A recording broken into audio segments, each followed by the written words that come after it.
My name is Amma. My story began years back when I moved to the United States to join my husband. My husband had relocated to the United States years prior, although we were married before he relocated. The filing took a long time since he could only file for us when he got his papers. He lived in the United States for about 9 years before I and the children finally came to join him. When he left, I had just had twin girls. He was a good Christian prior to his relocation, and as such, I did not doubt his faithfulness to me as a husband. I had tried applying for a visiting visa, but I was denied. But thankfully, the filing he did was approved, and my kids and I finally came to America to join him. Upon getting here, I was happy and excited. But to my shock, I found out that he had a young child, a young boy, who was 7 years old. The shock almost killed me. He kept this from me the whole time I was in Africa. He apologized profusely. I was new to the country. I didn't know what to do. I was numb for a while. I called my parents crying and encouraged me to stay on in the marriage. Instead, he didn't know how to tell me prior. He was scared of my reaction. Apparently, even my in-laws knew, but no one told me.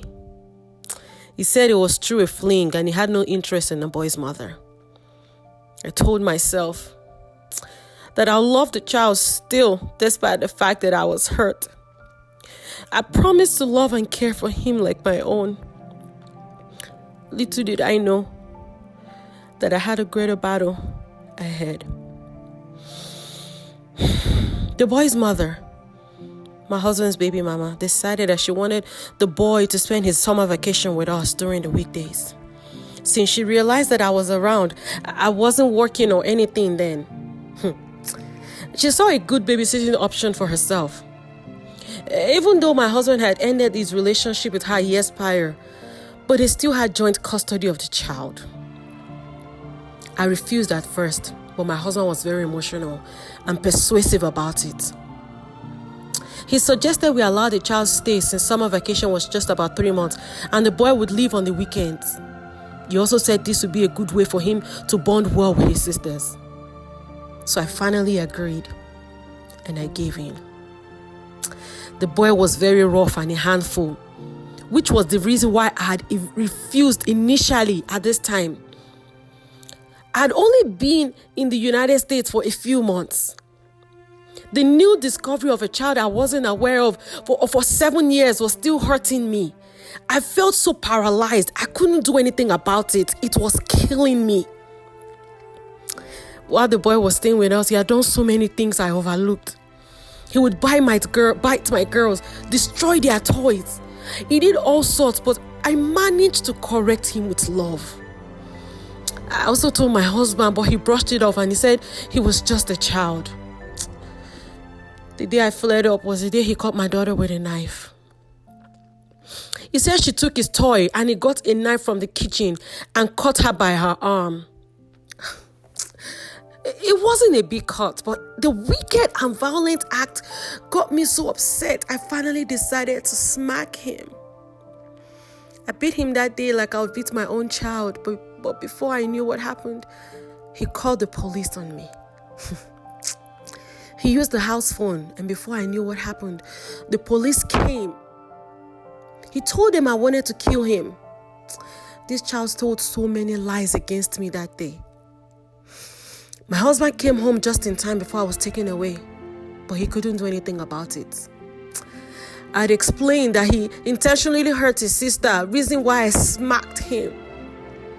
Unfortunately, he said I was lying and that he did not intentionally hurt her. He also said I had beaten him several times before. I was so scared that day. It was one of the worst days of my life.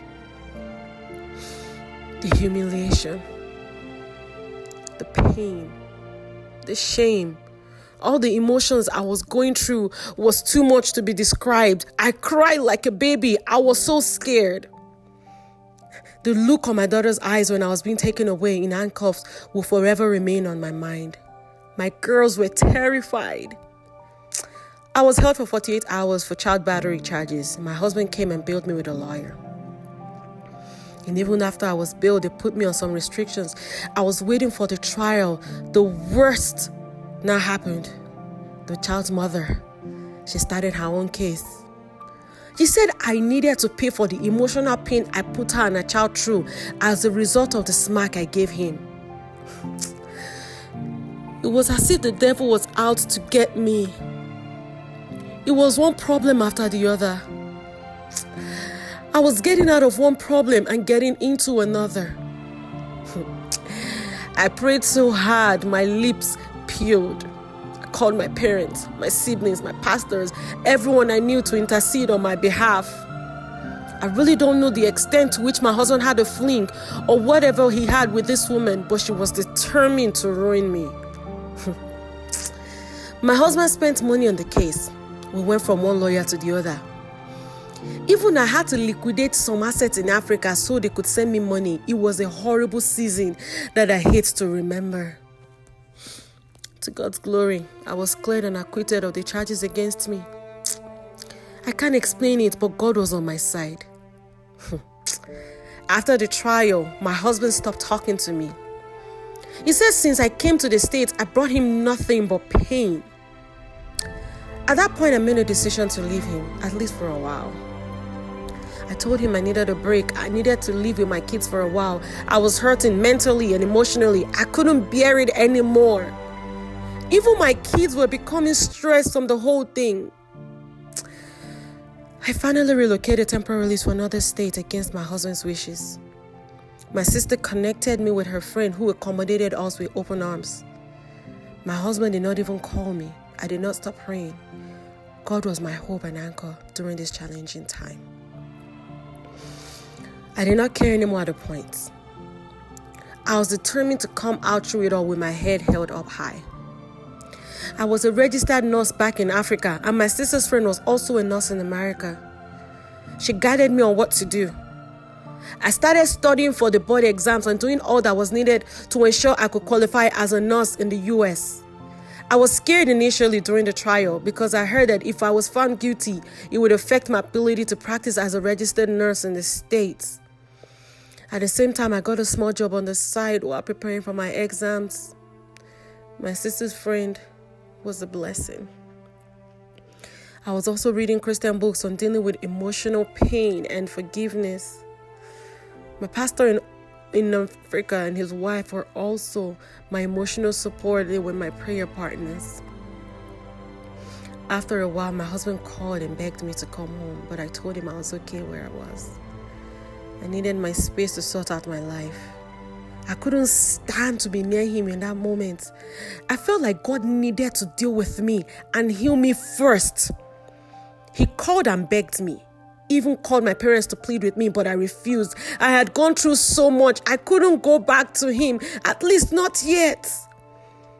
Even though I knew my kids needed to be with their father, but I stood my ground. I'd been separated from him for years before, and I really did not mind being separated from him again. I needed him to understand how much he had wronged me. Then out of the blues, his baby mama called me one day. She said she wanted to talk to me. She said my husband gave her my number. She said she was sorry for all she and her son put me through. According to her, she never had a real relationship with my husband. It was just a fling.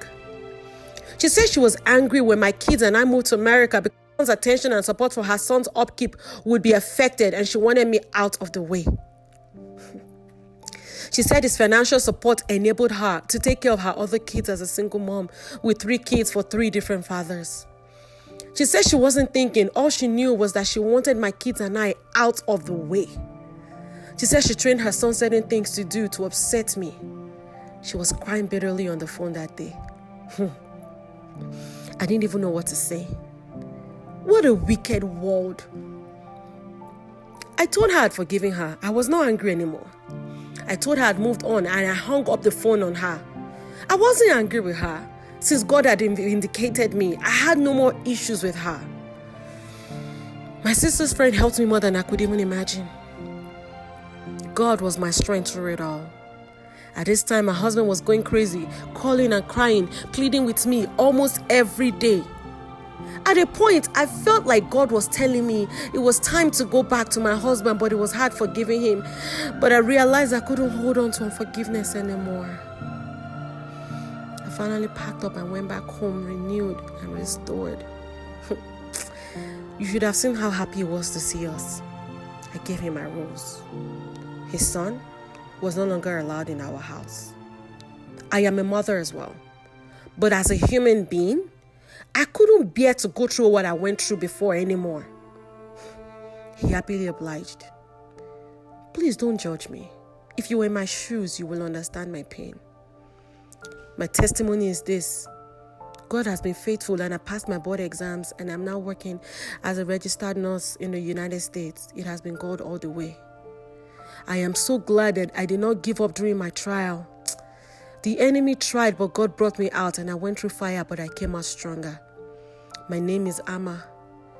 This is a true life story of my experience from the moment I came into the United States of America.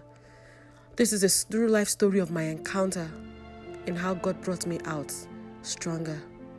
Thank you for giving me the opportunity to share my story. God bless you.